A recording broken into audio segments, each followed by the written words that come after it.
I believe in parental rights. I believe in being safe, but I don't know that we should be telling parents what types of bicycles their kids can and cannot have. The Palm Coast City Council spent much of Tuesday debating new rules for e-bikes. At issue was a proposed 10-mile-per-hour cap for e-bikes on sidewalks and trails. Councilman Ty Miller questioned fairness in the draft ordinance. People aren't zooming around at 27 miles an hour on their bike for very long, most likely, but they can still exceed 10 miles an hour. So the question is, why is it reckless for e-bike but not for a bicycle? The 10-mile-per-hour cap was scrapped. Instead, the ordinance requires safe operation, leaving deputies to decide when speed becomes reckless. Vice Mayor Teresa Pontieri said she opposes strict age limits. We've instituted a lot of safety rules through this ordinance, and I think that we're perfectly within our right to do so, and I think it's our duty to do so. But to tell parents that if you have a child under the age of 13 that they cannot have an e-bike, I just want to make my position very clear. I do not support that. Councilmember Charles Gambaro pointed to what he saw while riding along with deputies. Again, I was with Sheriff Staley out on patrol when we saw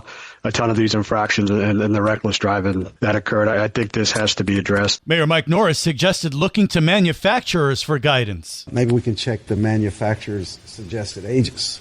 That would be something to do, too. The council voted 4-1 to move forward, setting the minimum age at 11 years old and clarifying that passengers are only allowed if the bike is built for it. The measure heads to a second reading for final approval.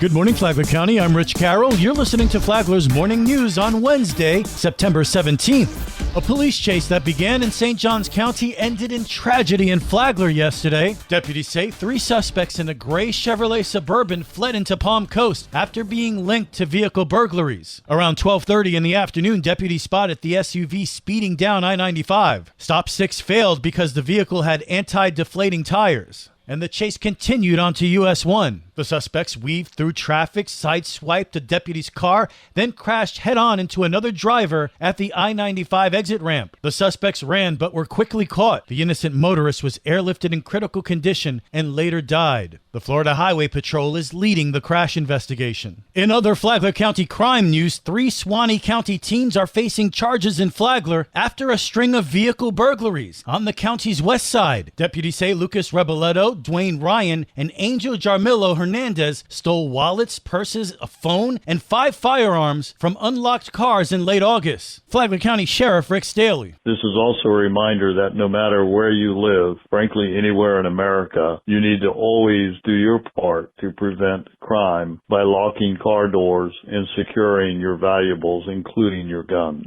These suspects learned they came to the wrong county and tried to prey on us, and they now face multiple felony charges.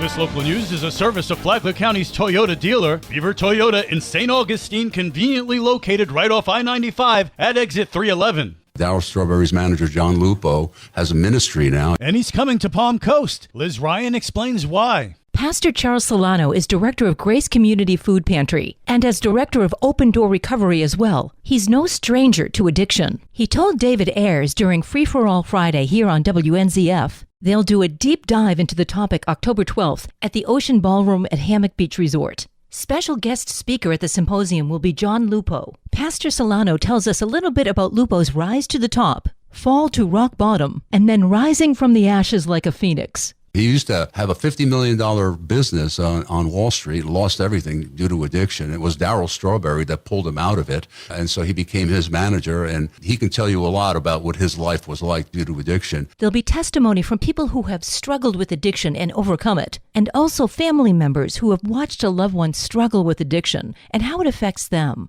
His wife, Chris, actually used to work for Trinity Broadcasting Network for 20 years. She's never used a drug in her life, but lost a brother to addiction. So that's another perspective that you get to hear. What addiction does to families that don't understand addiction. A lot of people are affected by that.